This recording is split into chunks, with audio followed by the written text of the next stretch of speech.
ተብሎ ሲጠየቅ ጊዜ በጣም ነው ያሳዘነው። በጣም የማህሌት እናት ፍቅረኛው ነበረች። ፍቅረኛው ስለሆነች ክዳው የማህሌት አባት ስላገባች ነው። እኔ ብዙ ንብረት አፍርቼ ብዙ ነገር ካደረስኳት በኋላ ክዳኛለች ብሎ ነው ይሄን ነገር የተፈጸመው። ምክንያቱም በየጊዜ እሱና እኔ ወክ እናደርጋለን፣ መጠጥ ቤት እናበዛለን። በዛ ሰዓት በጣም ራሱ ይወቅሳል፣ ይናደዳል፣ ይበሳጫል።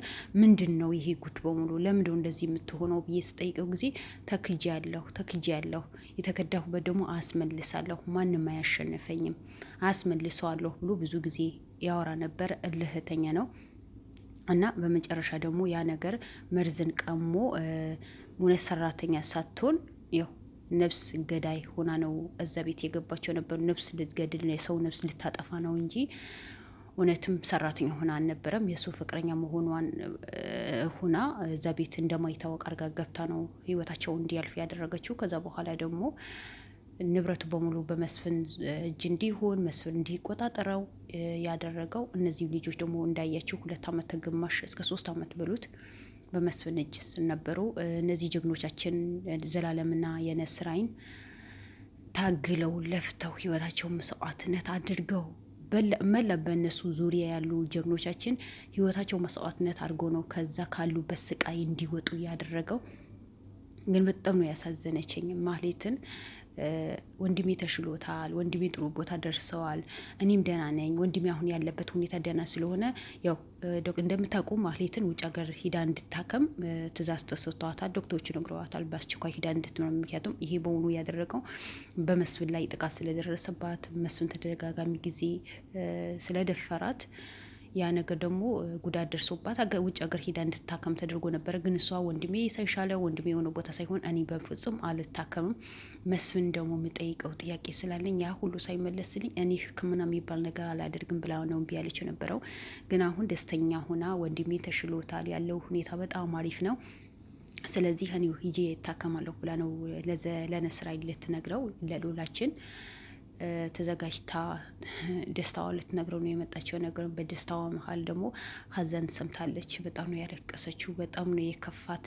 ያሳዝናል። እናትሽና አባትሽ እንዲሞቱ ያደረገው መስፍን ነው፣ በመርዝ ነው የገደላቸው ብሎ ሲነግራት ጊዜ በጣም ነው ያዘነችው። በጣም ከምላችሁ በላይ ነው ያዘነችው። ያሳዝናል። እናት አባት በዚህ ልክን ወሬያቸው መስባትን በጣም ነው የሚያሳዝነው። መስፍን ደግሞ በዚህ አጋጣሚ እሱን ሀብት በጣም ይወዳል ብለዋል። በጣም እኔ ሚስቴን ገድዬ እስር ቤት ገብቼ 10 ዓመት በሙሉ ቆይቼ በወጣሁኝ በሳምንት ነው ቁጥር ያፈላልጎ የደወለልኝ የነበረው። ጥሩ ስራ ምን ስራው ስራ አለ፣ እኔ ካምፓኒ ያለኝ ምን አለኝ ብሎኝ የተወሰነ ብር ሰጥቶኝ ነው። ከዛ በኋላ ተገናኝተን ይህ ጉድ በሙሉ ምን ስራው ነበረው፣ የእሱ ጠባቂ ነበርኩኝ። ስለዚህ ይሄ ጉድ በሙሉ አውቃለሁ። እነናት ማህሌት እናትና አባት እንደሚሞቱ እንዴት እንደሞቱ እያንዳንዱ አውቃለሁ። እሱ ብር በሚያገኝበት ነገር፣ ሀብት የሚያገኝበት ነገር የፈለገ ሰው ይሁን ማስወገድና ማገት ምንም አይመስለውም። የእሱ ለእኛ መራመድ ቀላል ነገር እንደሆነ እሱ ሰው መግደልና ወይ ሰው ማገትን በጣም ቀላል ነው። ምንም አይመስለውም ነው ያለው። ምንም አይመስለውም። ስለዚህ አቶ አሸናፊም ደግሞ ልክ የእሱ ስራ ነው የሚሰራው፣ እንደሱ መጥፎ ስራ ነው የሚሰራው። እኔ መስፍንን እንዲህ መጥፎ ስራ መስረቱ ካወኩኝ በኋላ የማህሌት እናትና አባት ከሞቱ በኋላ በጣም አዝኜ ነው ከሱ ጋር የራኩት የነበረው። ወደ አሸናፊ ተጠግቼ ነበር። ግን አሸናፊም የእሱ ተከታይ ነው፣ ልክ እንደሱ ነው የሚሰራው። ስለዚህ ያው ስራ ስለሆነ ብር ስለሚያስፈልገኝ ያው ሚስቴን በገዛ እጄ ስላጣኋት ተጸጽቴ የሰራሁኝ ነበር አለ። ግን ያንተ መጻጻት አይደለም። ምክንያቱም በወንጀል ላይ ገና ሌላ ወንጀል መስራት ነው እንጂ ሚስትህን ገለህ ነበረ፣ ሚስትህን አጥተህ ነበረ። ሌላ ስራ ህይወት ከማጥፋት ነገር፣ የሰውን ልብ ከመስበን ነገር፣ ሰውን ከማገት ነገር ወጥተህ ለምን ሚስቱ ጠርገህ አትኖርም? ዋናው የአንተ ስራ ነው። ስራ መሆኑ በቃ ትክክለኛ ስራ፣ ልጆች በስነ ስርዓት ማሳደግ አለብህ። ግን አንተ ያው ታጥቦ ጭቃ በወንጀል ላይ ወንጀል መጨመር ነው። ያው ዛሬ እንደገና እስር ቤት ትገባታለህ። ምክንያቱም የማህሌት እናትና አባት መሞታቸው በአንተ ነው የተሰማው። መስፍን እንደገደላቸው አንተ ነው መጀመሪያ የተናገርከው። ያው ሌላ ሰው ቢጠረጥርም ግን እንደዚህ ይፋ ተወቶ አልተነገረም ነበር። ስለዚህ ከፍተኛ ጥፋት ነው ያጠፋው። አሁን ቢሆን በድጋሚ ሰው በጥፋት ላይ ጥፋት ይጨምራል። ሁለተኛ ደግሞ የሚገርመው ነገር ልዑልን ለማጥፋት ሆነ ብሎ ተደራጅተው ነው የተነሱት። ይሄ በሙሉ ያደረገው አቶ አሸናፊ ነው። ሰው አደራጅተው ቢያንስ 12 ሰዎች የሚሆኑ አደራጅተው በቃ የብቻህን የምትሆንበት ሰዓት የጠበቅን ነበረ።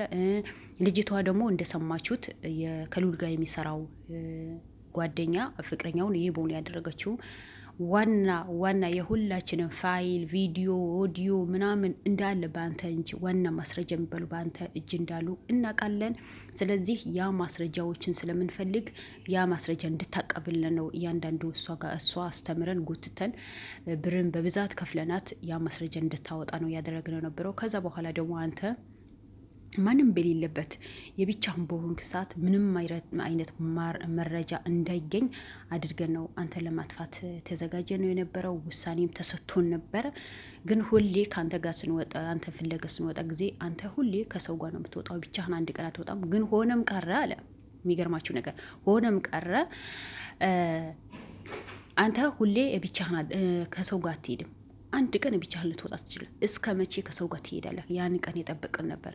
እንዴት እሺ የሆነ ጭር ያለ ቦታ ሰው የለበት ቦታ እንዴት ፈለጋችሁ? ምክንያቱም በአንተ የምንፈልገው ማስረጃና መረጃ አሉ። ሙሉ ዶክሜንቶች አንተ ጋር ስላሉ ያ ዶክሜንት ለመፈለግ ሂደን ገና አንተ ማጥፋት ከባድ ወንጀል እንደሆነ እናውቃለን። ስለዚህ በወንጀል ላይ ወንጀል መጨመር ሳይሆን ያ ወንጀል እንዳይታወቅብን ማስረጃ እንዳይወጣ ማንም የማያውቅበት ቦታ ምንም አይነት መረጃ እንዳይገኝ አድርገን ነው አንተን ለማጥፋት ውሳኔ ወስነን ልጆች መልምለን ወጣቶች መልምለን የጠበቅንህ ነበረ። ግን በየጊዜው አንተን ፍለጋ ስንወጣ ጊዜ አንተ ሁሌ ከሰዎች ጋር ነው ብሎ ነው የተናገረው። ሁሉ ነገር አምነዋል አቶ አበራ፣ ሁሉ ነገር አምነዋል። ያደረገው የበደለው ልጁም ይቅርታ ጠይቁ፣ ምን ዋጋ የለው። ይቅርታን የመሰለ ነገር የለም። ግን በጣም አርፍደሃል። ምክንያቱም እንደገና ወንጀል ውስጥ ገብታ ነው የተጨማለከው። እንደገና በአንተ ዙሪያ ሰው እንዲያልፍ አድርገሃል። እንደገና በአንተ እጅ ሰው እንዲታገት አድርገሃል። የወንጀለኞች ተባባሪ ሆነሃል። ልጅ ያለው ሰው ልጅ የወለደ ሰው በሰው ልጅ ላይ የዚህን አክል መጨከን አግባብ ነው አይደለም። ሰው ራሱ የሚወደው ነገር ራሱ ለመኖር የሚፈልግ ከሆነ ሌላ ሰው እንዳይኖር ማድረግ ጥሩ አይደለም። የራሱ ልጆች ደግሞ ሰው በጥሩ ሁኔታ ተምረው ጥሩ ቤት ኑሮ ጥሩ ምግብ በልተው እንዲኖሩ የሚፈልግ ሰው የሰው ልጅ ማጥፋት አግባብ አይደለም። ለነገሩ ሰው የዘራውን ያጭዳል፣ የዘራሁን ታጭዳለህ። ግን እናንተ የመሰለ ልባችሁ ጥቁር የሆነ አይናችሁ በብር የተሸፈነ አይምሯችሁ በብር የተሸፈነ ሰዎችን የልጆቻችሁ የምታስቀምጡት ነገር ነው። ልጆቻችሁ ምንም በማያውቁት ነገር የሚቀጡት ነገር ነው። እኔ በጣም ያሳዝነኝ። እናንተማ ጉዳያችሁ ነው። ምክንያቱም ነፍሳችሁ ያውቃል፣ ወንጀል እንደሆኑ ያውቃል፣ ታውቃላችሁ፣ እንደምትታሰሩ ታውቃላችሁ። ሁሉ ነገር እያወቃችሁ ትገባላችሁ። ግን ምንም ማያውቁ ልጆቻችሁ ስራ የሰራ ነው ጥሩ ስራ የሰራ ነው ያላችሁ ልጆቻችሁ የወንጀል ምግብ የወንጀል ብር አምጥታችሁ ታበሏቸዋላችሁ። በእናንተ የመጣ ደግሞ እናንተ በሰራችሁት ስራ ልጆቻችሁ የሚቀጡት ነገር ነው። እኔ በጣም ያሳዝነኝ በጣም ያ የምታደርጉት ደግሞ ምን እንደሆነ ታውቃላችሁ? ኢትዮጵያ ላይ የገደለ ይገደል የሚል ሕግ ስለሌለ አንድ ሰው ቢሞት ትታሰራላችሁ። ሚስትህ ጋር የገዛ ሚስትህ ምንም ባላጠፋችሁ ነገር ገለሃት 10 ዓመት እንደፈለግ ተዝናንታ ወጣ ገና አሁንም እንደገና ያ ወንጀል ውስጥ ገባ። አሁንም ታስራ ነው የምትፈታው። ግን አንተ እሷን እንደገደልካት ብትገደል ኖሮ ማንኛውም ሰው ኢትዮጵያ ላይ አንገቱ ቀን አድርጎ ይሄድ ነበር። አንገቱ ደፍቶ አይሄድም ነበር። ማንኛውም ስራ በሰራው ስራ ደስተኛ ሆኖ ይኖር ነበር።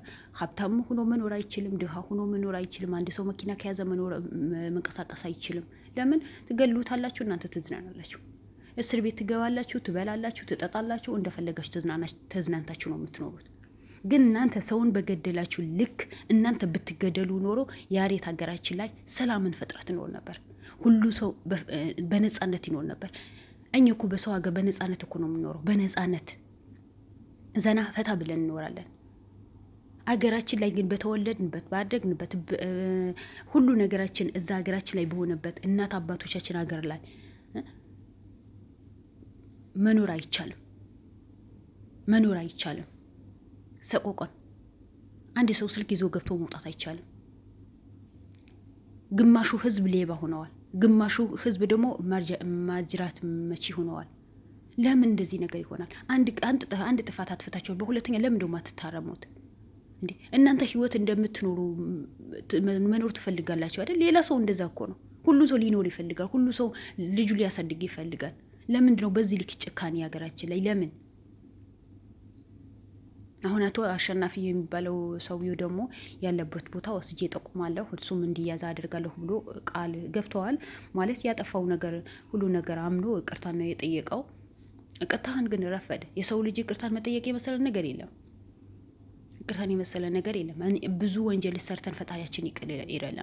ግን በዚህ ልክ የሰውን ሕይወት አጥፍተን ሰውን ልብ ሰብረን ሰውን እንዲጎዳ አድርገን ከረፈደ በኋላ ይቅርታን መጠየቅ ማለት እኮ ልብ ከቆሰለ በኋላ እኮ ነው። ልብን ከቆሰለ በኋላ አይምሮአችን የሰው አይምሮ ከተደፈነ በኋላ ነው።